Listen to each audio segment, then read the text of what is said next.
Good morning everyone. एक बेहद खूबसूरत सुबह में आप सभी का स्वागत है। और आज हम लोग मैंने लास्ट क्लास में जो पढ़ाया था गुप्त वंश के बारे में एक हल्का सा इंट्रोडक्शन दिया था, लेकिन कुछ भी नोट्स की फॉर्म में नहीं कराया था और कहा था कि एक सिर्फ इंट्रोडक्शन दे रही हूँ, इसको मंडे से पढ़ना स्टार्ट करेंगे तरीके से सलीके से। तो एक कहानी उम्मीद करती हूँ तुम्हारे दिमाग में एक छाप छोड़ गई होगी। और सैटरडे को मैंने एक पुराना भी रिवाइज कराया था सारा टॉपिक कि कैसे हड़प्पा से लाइफस्टाइल बदला, लोगों के तरीके बदले, रहन सहन, खान पान, अर्थव्यवस्था के मेन कामकाज बदले। और जहां पहले सबसे पहला जीवन शहरी था, फिर ग्रामीण हुआ, फिर धीरे धीरे महाजनपद, और फाइनली हमने देखा था कि इंडिया में पहला बड़ा राजा चंद्रगुप्त मौर्य के रूप में हमें मिला, और जिसके पीछे सबसे बड़ा योगदान था एक बहुत बड़े टीचर का, गुरु का, जो तक्षशिला यूनिवर्सिटी में गुरु थे, चाणक्य। और फिर धीरे धीरे करके उनकी पीढ़ियां भी कमजोर हुई, कैसे बौद्ध धर्म का विकास हुआ, बहुत ज्यादा आगे तक गया, जैन धर्म का विकास हुआ, और उसी के पैरेलल फिर हमने पढ़ा था चीजें बदलती गई, चेंज होते गए, और फाइनली जाके इंडिया पे विदेशी आक्रमणकारी भी आ गए जब मौर्यों का खात्मा हुआ, और देसी राजा भी। देसी में हमने पढ़े थे 3 राजा, जिनमें 2 के नाम इंपॉर्टेंट बताए थे। शुंग वंश, जो कट्टर ब्राह्मण जिनको मान लेते हैं, मनुस्मृति उन्हीं के टाइम की रचना है, पतंजलि के बारे में बातचीत हुई थी। और दूसरे थे सातवाहन, जो ब्राह्मण थे लेकिन ब्राह्मणों के अलावा बौद्ध धर्म को भी बहुत ज्यादा बढ़ावा दिया। इनके इंपॉर्टेंट राजाओं के बताया था नाम, माँ के नाम से जाने जाते हैं। इसी के पैरेलल विदेशी अटैकर्स भी इंडिया पे अटैक कर रहे थे, और जितने भी अटैक इंडिया पर हुए, ये लगभग 95% से ज्यादा अटैक इंडिया में खैबर दर्रे का यूज करते हुए हुए हैं, क्योंकि इंडिया आने का रास्ता एक ही तरफ से खुला था, चाइना के बॉर्डर की तरफ। अगर इंडिया को हम देखें, कश्मीर से लेके अपना असम, अरुणाचल तक, तो बहुत ऊंची पहाड़ियां और पहाड़ हैं, यहाँ से अटैक करना नामुमकिन था। दक्षिण की तरफ नजर डालें तो पानी से घिरा था, महासागर, सागरों से, वहां से आना भी नामुमकिन था। तो इंडिया पे अटैक करने का जब जब रास्ता खोजा, तो वो हमेशा खैबर दर्रे को क्रॉस करता हुआ अफगानिस्तान, पाकिस्तान का ही रास्ता इंडिया पे अटैक करने के लिए विदेशी आक्रमणकारियों ने हमेशा अपनाया।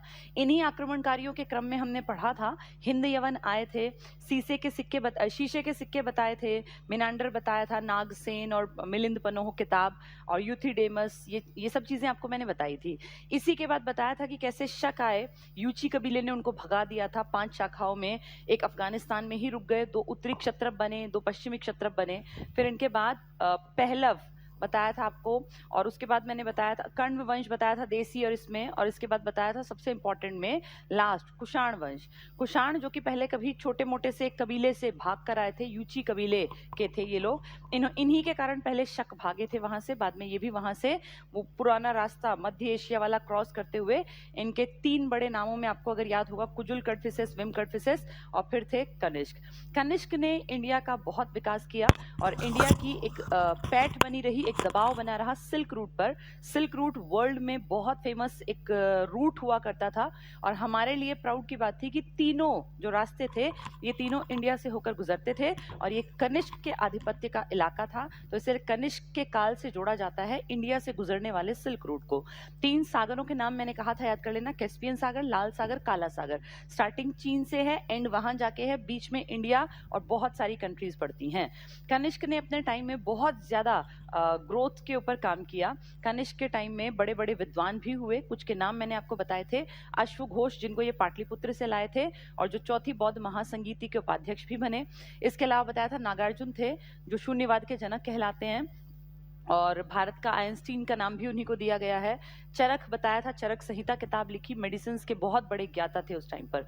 तो चौथी बौद्ध महासंगीति कराई, बहुत कुछ अच्छा चल रहा था, पर ये इंडिया के राजा नहीं थे, इनका इलाका था छोटा। पेशावर मैंने बताया था ये भी आपको, और मथुरा।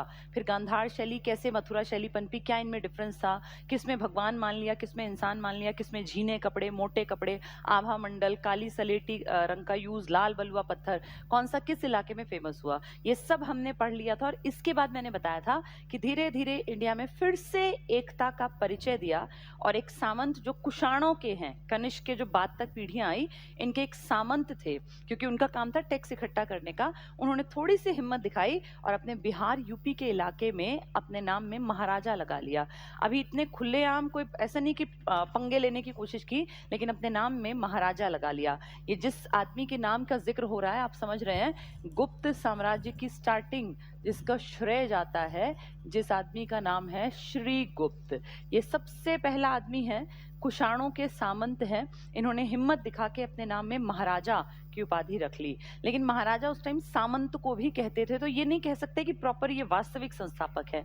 कोशिश की है, अगर मान लो डर लगता तो वापस जुड़ जाते, लेकिन किसी ने कुछ नहीं कहा तो धीरे धीरे करके इनकी भी हिम्मत बढ़ती गई। 240 ईस्वी, अब एडी के साल शुरू हो चुके हैं। मैंने आपको बताया था कनिष्क से स्टार्टिंग हो जाती है एडी की, क्योंकि 15 एडी में कनिष्क के दादाजी इंडिया के एक हिस्से में, जिसको उस टाइम अफगानिस्तान आज मानते हैं ना, हिंदू कुश पर्वत के उस तरफ आ गए थे। और फिर 78 एडी में कनिष्क एक इंपॉर्टेंट राजा बना था और उसी ने शक संवत चलाया, जिसका यूज आज तक भारत सरकार कर रही है। और इंडिया में जिस कैलेंडर को हम फॉलो करते हैं, जो हमारा राष्ट्रीय पंचांग है, वो शक संवत पर ही आधारित है, जिसका पहला महीना चैत्र है, जो 22 मार्च को स्टार्ट होता है। तो आप ये लगा लो एडी की शुरुआत हुई है कनिष्क के दादा से। अपने अगर कंटेक्स्ट में देखें, वैसे ईसा मसीह से है, लेकिन हमारे लिए याद करना आसान है कि स्टार्टिंग के जो साल है ना, उनमें कनिष्क के पिता, दादा, कनिष्क उसके बेटे ने राज किया। फिर कई टाइम बीत गया, लंबा टाइम बीत गया, उनके वंश वंश वंश कमजोर होते होते उन्हीं के सामंतों में एक ने थोड़ी सी गर्दन उठाने की कोशिश की, जिसका नाम था श्रीगुप्त। 240 में इसने अपने आप को एक तरह से मान लीजिए राजा घोषित कर दिया था। ये सामंत थी। 240 के बाद लिखा है 280 तक इन्होंने राज किया, लेकिन ये राजपाट कोई बहुत बड़ा नहीं है। ऐसा नहीं है कि इनकी मुद्रा चल रही है, ये बड़े प्रताप है, नहीं, बस ठीक है, कोशिश कर रहे हैं। कुछ उल्टा पड़ा तो वापस चले जाएंगे उन्हीं के अंडर। इनका पहला नाम है, दूसरा नाम है घटोत्कच का। घटोत्कच ने भी पिताजी के नक्शे कदम पर कोशिश की है, बस कि जैसे पिताजी ने प्रॉपर्टी अपनी भाई नहीं दिया, टैक्स अपने एरिया में राजा बने बैठे रहे, उनसे ये नहीं कहा खुलेआम कि हम तुम्हें टैक्स नहीं देंगे। उन्होंने भी कुछ नहीं कहा, इन्होंने भी कुछ नहीं कहा, चल पड़ा राजपाट छोटे मोटे से स्तर पर। इन्होंने भी राज किया 280 से लेके 319 एडी तक। तो आप ये मान लो कि उस टाइम के राजा जब तक मरते नहीं थे तब तक वो राजा की सीट पर बैठे रहते थे। बढ़िया कामकाज चलने लग गया। धीरे धीरे ये हो गया, ठीक है भाई, इनकी पर्सनल प्रॉपर्टी बन गई है, अब इनके ऊपर कोई हेड नहीं है और ये अपना काम ठीक से कर लेंगे। इसके बाद तीसरा जो नाम, हमें ना ये सब चीजें कैसे पता, इनके साल और ये सब, बहुत बाद में चंद्रगुप्त सेकंड एक आएगा जो कि बहुत ताकतवर राजा था। उसकी बेटी जन्म लेती है और उसकी बेटी का नाम हिस्ट्री में इंपॉर्टेंट नामों में लिया जाता है प्रभावती। प्रभावती गुप्त। प्रभावती गुप्त ने ना अपने दादा परदादा इन सब के नामों का एक ताम्रपत्र लिखवाया। ताम्रपत्र यानी तांबे का एक पत्र, ताम्रपत्र लिखवाया ऐसे बड़ा सा। वो मिला हमें बाद में खुदाई में, ये पूना में मिला, महाराष्ट्र में। कारण मैं बता दूं, क्योंकि प्रभावती की शादी जो हुई थी ना, वो वाकाटक राजा से हुई थी। वाकाटक एक महाराष्ट्र के आसपास का, विदर्भ के आसपास का इलाका था। तो जहां उसकी शादी हुई थी, उसका हस्बैंड कुछ ही सालों बाद एक्सपायर हो गया था। तो अपने एरिया में उसने ताम्रपत्र खुदवाए। और अब क्योंकि भाई देखो, हस्बैंड एक्सपायर हो गया तो फिर लड़की का जो बातचीत रहेगी वो अपने पिताजी और उन दादा वादा के बारे में रहेगी ना। तो पूना के ताम्रपत्र पर आज भी जो ताम्रपत्र है म्यूजियम में रखा हुआ, इनके नाम लिखे हुए हैं, क्योंकि उसने लिखवाया कि मेरे दादाजी ये थे, मेरे परदादा ये थे, और मेरे अपने पूरे वंश के बारे में जो उसने जानकारी दी वो इस ताम्रपत्र से मिलती है। किसका है ये ताम्रपत्र है प्रभावती गुप्त का, जो बहुत बाद में एक राजा आएगा उसकी बेटी है, चंद्रगुप्त सेकंड की। और जरूर इतिहास में बड़े काम किए होंगे तभी नाम लिया जाता है, वरना ऐसे ही कोई नाम फेमस नहीं होता। चलिए, तो इनकी जानकारी हमें मिलती है प्रभावती गुप्त के ताम्र पत्र से, जो पूना में मिला था हमें। तो इन दोनों के बाद एक इनके घर में लड़का जन्म लेता है, चंद्रगुप्त। इसका नाम चंद्र है, गुप्त इसका सरनेम है चंद्र। तो चंद्रगुप्त कहलाया। बहुत पहले चंद्रगुप्त मौर्य था, वो मौर्य था, उसका सरनेम मौर्य था, इसका सरनेम ही गुप्त है। देखो यहाँ भी गुप्त लिखा हुआ है, घटोत्कच भी गुप्त लिखता था। तो चंद्रगुप्त का जब जन्म हुआ तो ये बहुत समझदार था। इसने देखा मेरे बाप दादा ने कोशिश करके काफी सालों से प्रॉपर्टी, 319 आ गया ना, लगभग 100 साल होने वाले हैं, एक बड़ी प्रॉपर्टी के मालिक है, लेकिन आज तक अपने आप को ये नहीं कहा कि हम राजा महाराजा हैं। तो कहीं ना कहीं दबाव, डर था। अब वो लगभग लगा लो 40 साल इसके, और लगभग कितने 40 साल के आसपास इसके, 80 साल से इसके बाप दादा राजा बने बैठे, पर दुबके हुए हैं अपने इलाके में। अब जिनसे इसके बाप दादा को डर था वो भी तो मर गए होंगे ना, 80 साल तक तो वो भी मर जाएंगे, जो थोड़े बहुत ताकतवर थे, जिनसे वो दबते या डरते होंगे। तो इसने हिम्मत दिखाई और इसने अपने नाम में जोड़ लिया महाराजा धीराज। अब इनकी टक्कर लेने वाला कोई कुषाणों का वंशज नहीं बचा था। इसने सिर्फ इतने से काम नहीं चलाया, इसके दिमाग में आया कि मुझे आसपास के राजाओं के साथ भी अच्छे संबंध बनाने चाहिए। और मैंने आपको कहानी बताई थी कि कैसे इसने वैवाहिक संबंधों की नीति अपनाई। आसपास के कोई इस तरह के राजा जिनकी लड़की शादी लायक हो, अगर उनसे ये शादी कर लेता है तो फिर वो इसके रिश्तेदारी में आ गए, वो इसके केयर टेकर बन जाएंगे। भाई बाप दादा ने थोड़ी हिम्मत दिखाई, थोड़ी सा आगे बढ़ के स्टेप इसने लिया। और उसी दौर में लिच्छवी जो शासक थे ना, लिच्छवी बहुत ताकतवर थे। ये वैशाली का एक ग्रुप मान लो, वज्जी कब का ताकतवर था? जब महाजनपद थे। ईसा पूर्व में भी वज्जी ताकतवर था, 600 ईसा पूर्व। अब तो ईसवी आ गई और 300 साल ये और 600, यानी 1000 साल पहले भी जिनका डंका बजता था वो एज इट इज आज भी ताकतवर थे। तो ऐसे ऊंचे कुल में, ऐसे ऊंचे खानदान में अगर इसका रिश्ता हो जाता है तो फिर कहीं ना कहीं वो इसके केयर टेकर बन जाएंगे। और लिच्छवियों का तो सिक्का चलता था, दाव थी उनकी पूरे इलाके में। तो इसीलिए इसने लिच्छवी राजकुमारी से शादी की, अपना रिश्ता भेजा और वहां इसकी शादी हो जाती है कुमार देवी से। लिच्छवी राजकुमारी है वो कुमार देवी। कुमार देवी का कोई सगा भाई नहीं है, पिताजी के पास प्रॉपर्टी बहुत है। तो पिताजी क्या करते हैं, अपनी प्रॉपर्टी का एक बड़ा हिस्सा अपनी बेटी की शादी के बाद अपने दामाद को दे दिया। तो जो छोटा सा डरपोक कभी कोशिश करने वाला श्रीगुप्त था, लेकिन हिम्मत तो की ना, उसके पोते को देखो कितना फायदा हुआ। यानी उनके छोटे छोटे स्टेप्स अब इसके काम आएंगे। और जैसे ही इसकी शादी हुई, इसकी प्रॉपर्टी बढ़ गई और यूपी बिहार का बड़ा इलाका इसके पास आ गया। तो अब जो आसपास वाले छुटपुट राजा हैं वो और डर गए, वो और दब गए कि भाई ये तो लिच्छवियों का रिश्तेदार है और लिच्छवी जो है वो बहुत ताकतवर हैं, लेकिन लिच्छवियों का आगे बेटा नहीं है, तो प्रॉपर्टी का मालिक फाइनली यही बनेगा। अब इनकी प्रॉपर्टी में मेन शामिल हो गया, अगर मैं इंडिया का मैप बनाऊं तो इंडिया के मैप में आप ये मान लो ये वाला हिस्सा आ गया इसके पास। किसके पास? चंद्रगुप्त के पास।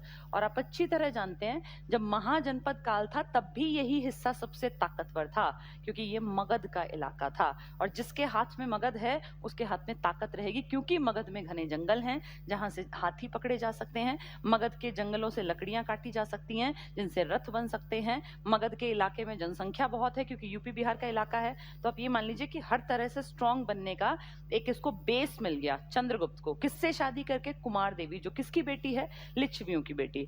इसके टाइम में सिक्के चलने लग गए। घटोत्कच के टाइम में सिक्के नहीं थे, वो थोड़े डरते थे क्योंकि ये था ना भी कहीं कुषाण हमारे ऊपर अटैक कर दे। कुषाणों का नाम बहुत बड़ा था। अब कुषाण लगभग खात्मे की तरफ है और ये उभरने लग गए। अब जब इनकी शादी लिच्छवी राजकुमारी से हो गई तो सिक्के बनने लग गए और सिक्कों से फिर ये हो गया कि इस आदमी का इस एरिया में सिक्का चलता है, मतलब यही यहाँ का राजा है। उपाधि क्या धारण कर ली? महाराजाधिराज। सब कुछ बढ़िया चल रहा था, बहुत बढ़िया। इनके घर में कुमार देवी और इसके बेटे का जन्म होता है जिसका नाम ये लिखते हैं समुद्रगुप्त। समुद्रगुप्त अपने पिता से भी 10 कदम और आगे है, यानी इसने पिताजी की बनी हुई प्रॉपर्टी को बहुत बड़ा कर लिया, बहुत बड़ा। पिताजी को तो देखो, चंद्रगुप्त का जो एरिया है वो मेनली आप मानो यूपी प्लस बिहार है। समुद्रगुप्त को पता चल गया कि भाई पिताजी ने कितना बड़ा स्टेप लिया। मेरे दादा परदादा ने थोड़ी थोड़ी हिम्मत की, पिताजी समझदार थे, वैवाहिक संबंधों से या आक्रमण करके अपनी प्रॉपर्टी को सेफ रखा, बनाए रखा। और लिच्छवी दौहित्र यानी लिच्छवियों का देवता होने का फायदा मिलने वाला है समुद्रगुप्त को, ये बात समुद्रगुप्त भांप गए थे। इसीलिए हर जगह जहां भी यूज करते थे अपने नाम के आगे लिच्छवी दौहित्र बताते थे। लिच्छवी दौहित्र मतलब मेरा बैकग्राउंड इतना स्ट्रांग है कि मेरी माँ जो है ना वो लिच्छवियों की बेटी हैं। लिच्छवी दौहित्र कहने में ये प्राउड फील करते। इन्होंने घटोत्कच का पोता अपने आप को नहीं लिखवाया कहीं, लेकिन हर जगह लिखवाया लिच्छवी दौहित्र। तो समुद्रगुप्त ने पिताजी की इस प्रॉपर्टी को और बढ़ाने का प्लान बनाया। ये प्रतापी शासक था और किस्मत ने भी साथ दिया। जो कोशिश करते हैं ना उनकी हार नहीं होती, वो आगे बढ़ जाते हैं। इसने एक सेना तो पिताजी ने बना ही ली थी, उस सेना के दम पे इसने, अब ध्यान से समझना इसको, आसपास के एरिया को अपने अंडर लेते हुए ये पूरा इलाका दक्षिण की तरफ से और ये पूरा कवर कर गए असम तक का आर्याव्रत का इलाका। इन्होंने छोटे छोटे राजा थे, सबके ऊपर अटैक किया, सबको कहा भाई मेरा आधिपत्य तो मान लो, नहीं तो फिर मैं मार दूंगा। तो राजाओं ने इसके सामने घुटने टेक दिए। और ये उत्तर वाला जो बनाया ना, ये वाला, ये दक्षिण वाला है, ये उत्तर के आर्याव्रत के 9 राजा प्लस 3 राजा बाद में, यानी टोटल 12। ये मान लो छोटे छोटे राजपाट थे यहाँ पे, ऐसे छोटे छोटे 12 को अपने अंडर ले लिया और फिर ये घोषणा करवा दी कि मैं यहाँ का राजा हूँ और अगर कोई इसके एंटी गया तो फिर उसको मुझसे युद्ध करना पड़ेगा। अब सब डर गए। पहले लिच्छवी दोहित्र है, पिताजी ने उस टाइम पे प्रॉपर्टी जो है बना रखी थी और इसने उस प्रॉपर्टी को और बढ़ा लिया। तो अब समुद्रगुप्त के पास आर्यावर्त के, आर्या मतलब ये बिहार से ऊपर ऊपर वाले इलाके, यहाँ तक का पूरा इलाका इसके कब्जे में है और ये यहाँ का प्रॉपर राजा बन गया। इसके बाद इसने अपना अभियान चलाया, दक्षिण अभियान, और दक्षिण की तरफ गया और दक्षिण जाके इसने वहां के राजा, छोटे छोटे राजा थे उस टाइम, वहां के भी 12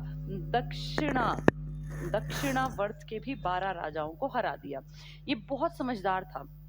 इसको पता चल गया कि अगर मैं यहाँ बैठा बैठा दक्षिण के राजाओं के ऊपर अटैक करता हूँ तो मैं जीत तो जाऊंगा, लेकिन जैसे ही मैं वापस आऊंगा सेना लेके विद्रोह करेंगे और फिर मेरे एंटी ग्रुप बना के, और मतलब मेरी बेइज्जती भी हो सकती है, हो सकता है मुझे हरा दें या मेरी बात ना माने। तो इस तरह से इसने समझदारी दिखाई और दक्षिणाव्रत को बोला कि देखो भाई, मैंने तुम हरा दिए, तुमने हार मान ली तो हाँ जी मान ली, अब तुम्हारे पास एक ऑप्शन है, या तो मैं तुम्हें आर्याव्रत की तरह अपने कब्जे में ले लूं और मैं यहाँ का राजा बनूं, या फिर तुम अपनी मर्जी से स्वतंत्र रहो, मेरे अंडर कहलाओगे, काम अपने करते रहना, बस मुझे हर छठे महीने जो तुम्हारी उपज होती है उसका टैक्स भिजवा देना, इसके बदले तुम यहाँ पे अपना राज अपने हिस्से से चला लो, अपनी मर्जी से चला लो, तो यहाँ के राजा है ना, मुझे तुमसे कोई दिक्कत नहीं है, तुम राजपाट चलाते रहो, लेकिन क्योंकि मैं ताकतवर हूं तो तुम्हें मेरा आधिपत्य मानना पड़ेगा, राजपाट तुम्हारा चलेगा लेकिन टैक्स तुम्हें मेरे पास भिजवाना पड़ेगा।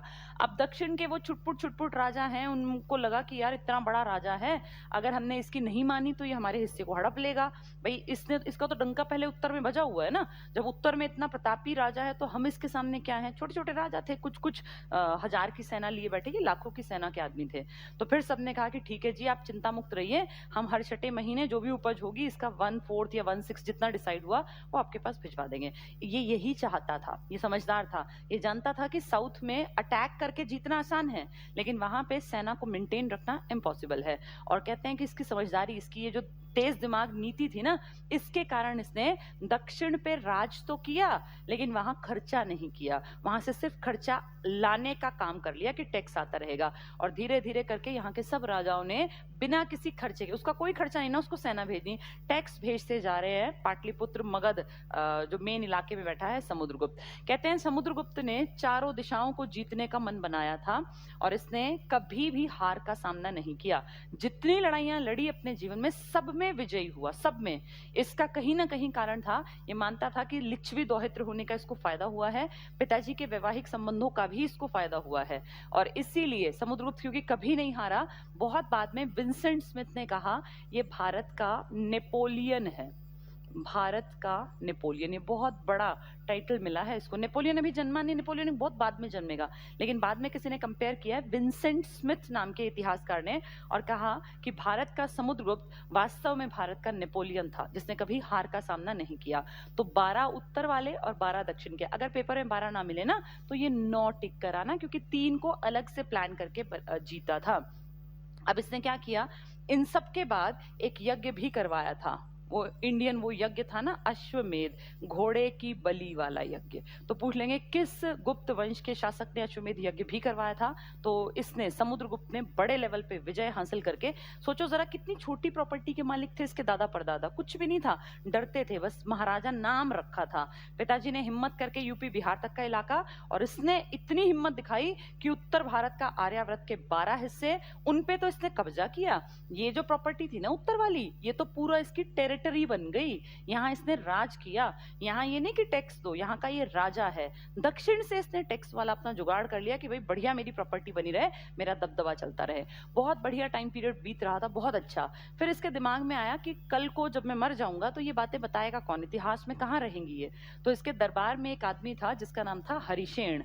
इसने हरिशेन को कहा कि भाई तू ये सब मेरी जो विजय है ना, जब कुछ करेंगे तभी तो इतिहास में लिखा जाएगा, तो पहले हासिल करना पड़ता है तब इतिहास रचे जाते हैं। तो इसने हरिशेन को, जो कि बहुत पढ़ा लिखा आदमी था, कहा कि तू मेरे लिए ना प्रशस्ति लिख, और लिख मैंने कैसे कैसे युद्ध जीते हैं। तो हरिशेन ने एक बहुत बड़ा पिलर था, यहाँ पे वत्स नाम की एक जगह थी ना, मैंने आपको मगध पढ़ाया तो वत्स बताया था, मगध, काशी, वत्स, और ये जो इलाका था, मैं इसको थोड़ा ड्रॉ करती हूँ आपको ज्यादा समझ में आएगा।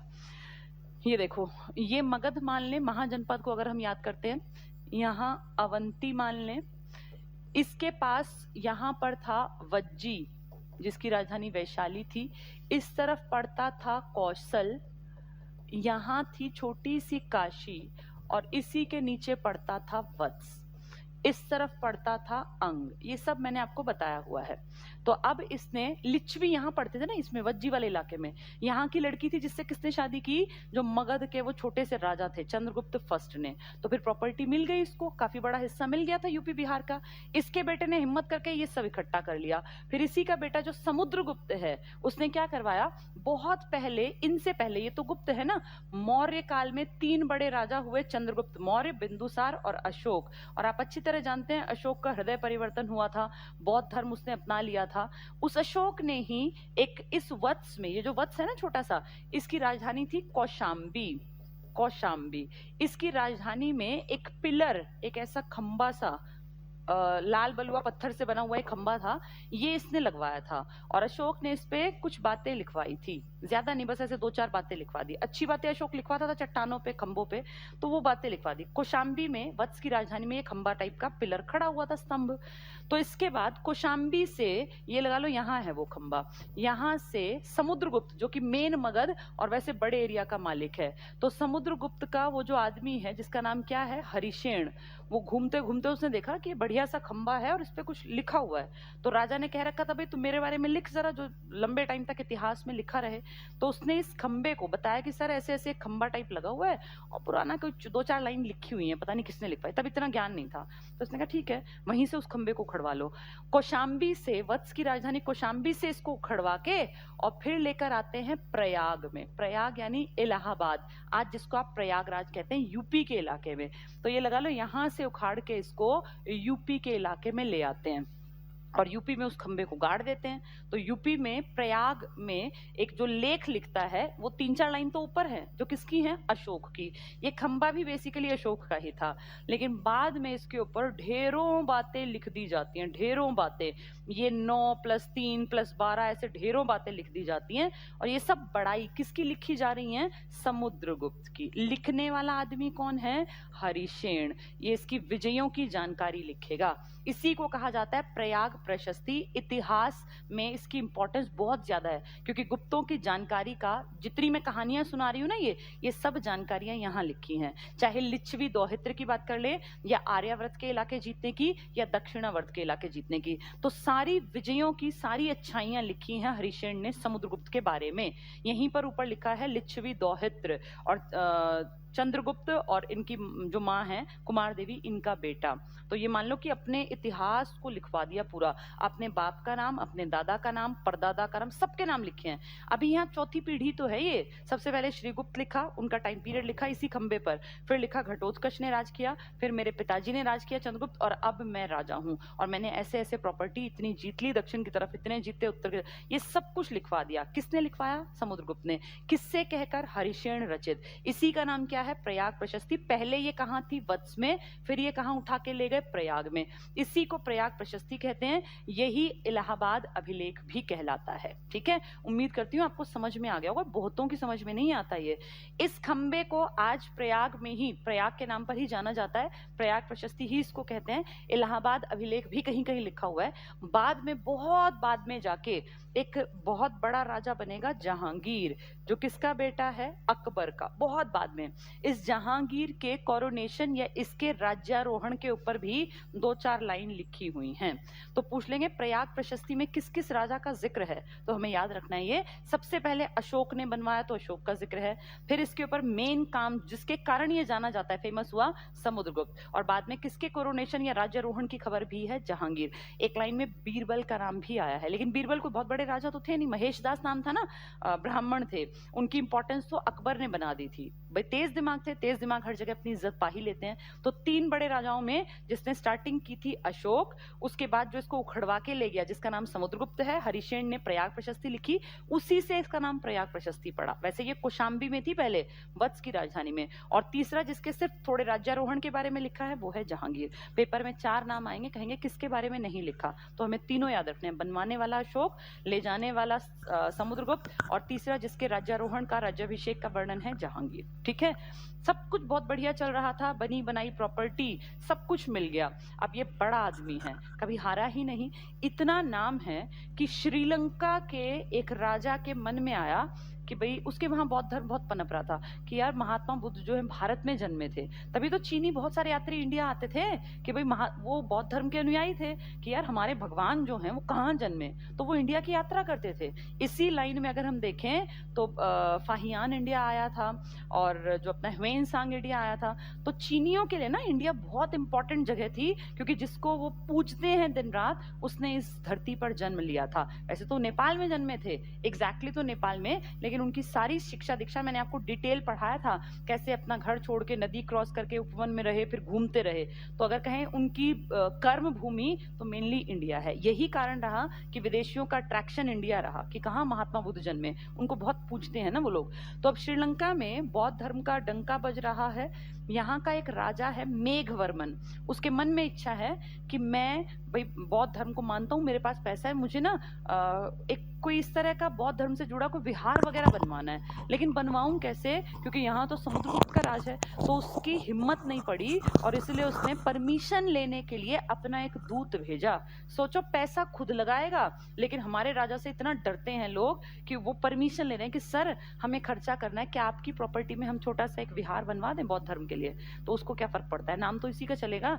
तो मेघवर्मन ने श्रीलंका से एक राजदूत भेजा, किसके दरबार में, समुद्रगुप्त के दरबार में, जिसने परमिशन ली और फिर उसने गया मतलब बोध गया, बिहार का इलाका, यहाँ पे अपनी जेब से खर्च करके एक विहार की स्थापना करवाई। तो ये होता है नाम, कितना बड़ा नाम था कि इसके एरिया में खर्चा भी करना है ना अपनी जेब से, तो भी इससे परमिशन लेनी है कि सर आपके इलाके में ये बनवा दें।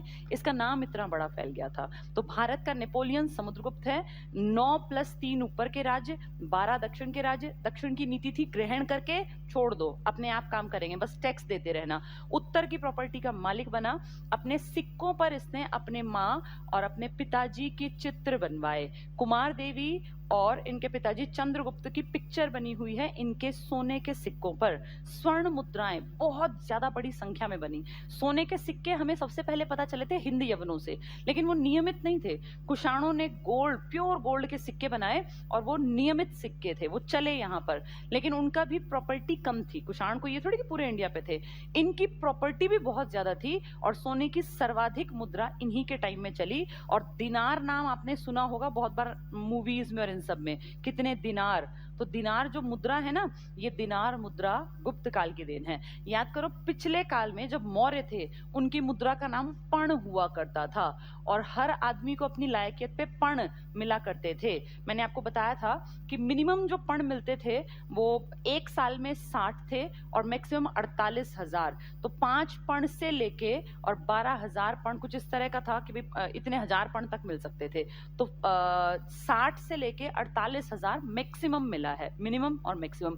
पूछें गुप्त काल में कौन सी मुद्रा चली, तो दिनार, और कहें मौर्यों की मुद्रा का नाम तो पण था। मौर्यों जैसे ही हैं, उनसे छोटी प्रॉपर्टी के मालिक हैं, लेकिन उनसे ज्यादा डेवलपमेंट किया क्योंकि इनका विकास बाद में हुआ ना।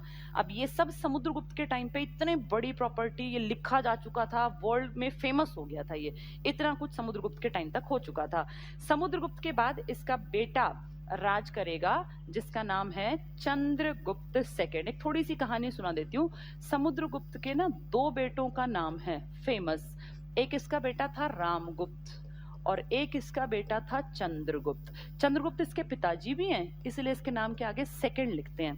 यानी समुद्रगुप्त के बेटे का नाम भी वही है जो इसके पिताजी का नाम था, तो कंफ्यूजन ना हो तो चंद्रगुप्त सेकंड लिख देते हैं। समुद्रगुप्त के बाद बड़ा बेटा, क्योंकि रामगुप्त है, ये राजा बना पहले, लेकिन इसके बारे में ना कोई किताब ना कोई ताम्रपत्र, कहीं नाम ही नहीं आता। कारण मैं बता दूं, इतनी बड़ी प्रॉपर्टी समुद्रगुप्त ने जो इकट्ठी की थी ना, पूरा राजपाट जो समुद्रगुप्त का था उत्तर में दक्षिण में, यहाँ छोटे से एक राजा थे जो इतने कोई बड़े भी नहीं थे। विदेशी शक याद है, शक थे, शक, जिनकी 5 शाखाएं आई थी, जो भाग के आए थे बाहर से, यूची कबीले से डर के, जो कुषाणों का था, और वो आके अफगानिस्तान में बसे थे।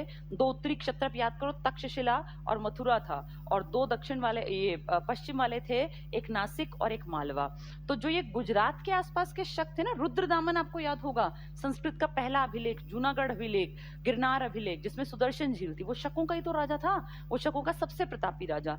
तो शक में कोई छोटा मोटा, वो रुद्रदामन नहीं है, कोई छोटा मोटा राजा है। इसने शक के छोटे से राजा ने, जिसकी कोई देखे तो औकात भी नहीं रही होगी, इतनी बड़ी, छोटा सा इलाका था, इसने रामगुप्त के ऊपर चढ़ाई कर दी। हिम्मत देखो, रामगुप्त की कितनी प्रॉपर्टी, समुद्रगुप्त का बेटा है वो, इसके ऊपर चढ़ाई कर दी। और रामगुप्त इतना नालायक और इतना निकम्मा राजा था कि इतनी बड़ी प्रॉपर्टी जिसको मिली थी पिताजी के कारण, वो इस छोटे से राजा के सामने घुटने टेक हार गया, हार गया, बुरी तरह से हारा। इतनी बड़ी प्रॉपर्टी, इतनी बड़ी सेना, छोटे से आदमी ने हरा दिया। ये बेइज्जती होती है ऐसा करने में। सोचो, इतनी बड़ी प्रॉपर्टी का मालिक छोटे से राजा से हार गया। ये राजा किस प्रजाति का? शक, वैसे भी विदेशी है, ये तो प्रॉपर इंडियन राजा, ये विदेशी राजा, कहीं से भाग के आए हुए और यहाँ आके बैठे हैं, बाहर के आदमी हैं, और इंडियन राजा को हरा दिया। बेइज्जती की बात थी, इसलिए इतिहास में लिखी नहीं जाती कहानियां। कहते हैं रामगुप्त ने एक ऐसी संधि की जिससे कि बहुत ज्यादा बेइज्जती हुई गुप्त साम्राज्य की। हार गया, और हार के उनकी शर्तों को मान गया। इन शर्तों में ये था कि रामगुप्त की जो वाइफ थी ना, वो शकों ने कहा, भाई तुम्हारी जो पत्नी है, और अगर तुम उसको हमारे यहाँ, हमारे राज्य में भेज दो, भाई हमारा राजा उससे शादी कर लेगा, और फिर जो है तुम्हारा जो इलाका हमारे कब्जे में आ गया उसको हम छोड़ देंगे। ये इससे बड़ी बेइज्जती और क्या हो सकती थी। रामगुप्त इतना नालायक राजा था कि इस संधि को मान गया। कितनी बड़ी प्रॉपर्टी जिसके पास थी, कितनी बड़ी लाखों की सेना, वो ऐसे अपने घुटने टेक के बेइज्जती करा के वापस अपने राजमहल में आ गया। जब ये बात रामगुप्त के परिवार में चली तो इसका भाई था छोटा चंद्रगुप्त, इसने कहा तुम्हें शर्म आनी चाहिए, पिताजी ने क्या नाम खड़ा किया और तुमने कितनी बेइज्जती कराई। तो चंद्रगुप्त ने सेकंड ने गुस्से में आकर अपने भाई को ही मार डाला, रामगुप्त का मर्डर कर दिया, और इसने कहा शकों से बदला लेना बहुत जरूरी है। तो कहते हैं ये वहां पे औरत का भेष धारण करके और पहुंच गया, औरतों जैसे कपड़े पहन के वहां पहुंच गया। अकेला गया था वहां, और वहां गया तो उनको लगा कि ये जो है वो रामगुप्त की वाइफ है। तो वहां जाके 2-4 और लोग इसके साथ गए होंगे। इसने तुरंत जाते ही जो उनका मेन हेड था ना, उसको मारा, कटार वटार लेके गया था, उसको मार दिया। और फिर 4-5 आदमियों ने इतना कोहराम मचाया कि शकों में हड़कंप मच गया, भगदड़ मच गई, और सारे शक, फिर इसकी सेना आ गई पीछे से, सारे शकों को इसने मार डाला, और अपने नाम के आगे लिखा कि मैं शकारी हूं। शकारी 2 शब्दों से मिलकर बना है, शक प्लस अरी। अरी होता है शत्रु, दुश्मन, यानी मैं शकों का दुश्मन हूं, मैं इनको जिंदा नहीं छोड़ूंगा। तो अपने नाम के आगे शकारी, और बोला इस बात को कोई भूल ना जाए इतिहास में कि हमने इन शकों का क्या हश्र किया। तो इसने इसी खुशी में कि देखो हमने शकों का क्या किया, एक मुद्रा चला दी, चांदी की मुद्रा। तो चांदी के जो सिक्के हैं वो किसने चलाए? चंद्रगुप्त सेकंड ने। किसको? एक तरह से पूरी तरह खत्म करके शकों को। तो शकों पर विजय के उपलक्ष्य में चांदी की मुद्रा चली है चंद्रगुप्त सेकंड के टाइम में। सोने के सिक्के देखो पहले ही चल रहे थे दिनार के नाम से, अब चांदी की मुद्रा भी चल गई है। ये पूछेंगे एग्जाम में, शकारी उपनाम किसका है? चंद्रगुप्त सेकंड का। इसका नाम नहीं है इतिहास में। तो जो लोग कुछ अच्छा करते हैं, कुछ बड़ा करते हैं, इतिहास उन्हीं के नामों को याद रखता है और उन्हीं के नाम लिखे जाते हैं। ना इसके ऊपर कोई किताब, ना इसका कहीं नाम मिलना, इसलिए इसको पढ़ाया भी नहीं जाता, पर आपको याद रहे इसलिए मैंने बता दिया। तो समुद्रगुप्त के बाद अगला बेटा कौन है इसका? चंद्रगुप्त सेकंड। इसलिए किताबें कहती हैं कि संभवतः, यानी शायद रामगुप्त नाम का राजा बना था, पर एग्जैक्टली कहीं ऐसा लिखा नहीं है कि इसका कोई टाइम पीरियड रहा हो। हाँ, शकारी को बताना जरूरी था, इसलिए रामगुप्त को बता दिया, क्योंकि वैसे रटने से चीजें भूल जाते हैं। अब शकारी अब याद रखना, शकों का दुश्मन कौन था? चंद्रगुप्त सेकंड। शकों का ऐसा खात्मा किया कि वो जो बेइज्जती थी वो इतिहास में कभी लोग याद करें कि इसने चांदी के सिक्के किसको हरा के खत्म करके चलाए थे? शकों को। शकों की शाखा गुजरात के आसपास। ठीक है, चलिए अब ये सब चीजें हम ना नोट्स के फॉर्म में पढ़ लेते हैं, और अब तुम्हें आज से अपने गुप्तों के नोट्स भी तैयार करने हैं। अभी 2 दिन से जो क्लासेस पिछली चल रही थी उनमें हम सिर्फ पढ़ रहे थे, सीख रहे थे, अब हम नोट्स के साथ पढ़ेंगे। इसी तरह से नोट्स बना लेना, ये तुम्हारी हेल्प करेगा। ध्यान से समझो ये क्या है। ये मैंने लिखा है फर्स्ट, यूपी बिहार का इलाका, पहला बड़ा राजा यानी चंद्रगुप्त का पहले का कार्यकाल जो था वो इस एरिया में, यूपी बिहार में। जो इसका बेटा है सेकंड, समुद्रगुप्त। इसमें घटोत्कच में नहीं बोल रही ना मैं श्रीगुप्त, क्योंकि उनकी प्रॉपर्टी बड़ी नहीं थी, हम यहाँ मेन राजाओं की बात कर रहे हैं। ये समुद्रगुप्त है, देखो इसने उत्तर भारत के आर्यावर्त को और दक्षिण वाले बाराओं को हरा के और अपनी टेरिटरी पे कब्जा जमाया और फिर क्या कहलाया, भारत का समुद्रगुप्त। और जो तीसरा है ना इसका बेटा जिसने शक हराए थे, देखो ये रहा थर्ड, इसको थोड़ी सी प्रॉपर्टी इकट्ठी करनी पड़ी क्योंकि इसको बनी बनाई प्रॉपर्टी मिल गई थी। चांदी का सिक्का, शकारी, ये वाला इलाका है। और ये भी बता दूं मैं आपको, यहीं पे वाकाटक था बाद में, जिसने इसने अपनी बेटी प्रभावती गुप्त की शादी की थी, लेकिन वाकाटक का राजा जो था वो मर गया और बाद में फिर ये प्रॉपर्टी भी इसी की आ गई थी। तो ये मान लो कि ये इसीलिए मैंने इकट्ठा कर दिया, वैसे इसने सिर्फ इतना जीता था शकों वाला, बाद में वाकाटक की प्रॉपर्टी के भी यही मालिक बन गए थे। एरिया मौर्यों जितना नहीं है, मैं ये नहीं कहूंगी कि बहुत बड़ी प्रॉपर्टी, सबसे बड़ी प्रॉपर्टी आज तक, अब तक जितना इतिहास मैंने तुम्हें पढ़ाया उसमें नंबर 1 पर मौर्यों की थी। याद करो, मौर्य अफगानिस्तान, पाकिस्तान, इंडिया, नेपाल, भूटान, बर्मा सब कवर करते थे, बहुत बड़ी प्रॉपर्टी थी। लेकिन मौर्यों से ज्यादा सुदृढ़ प्रशासन था गुप्तों का, इसलिए मौर्यों के काल को स्वर्ण काल नहीं कहते, गुप्तों के काल को गोल्डन एज कहा जाता है।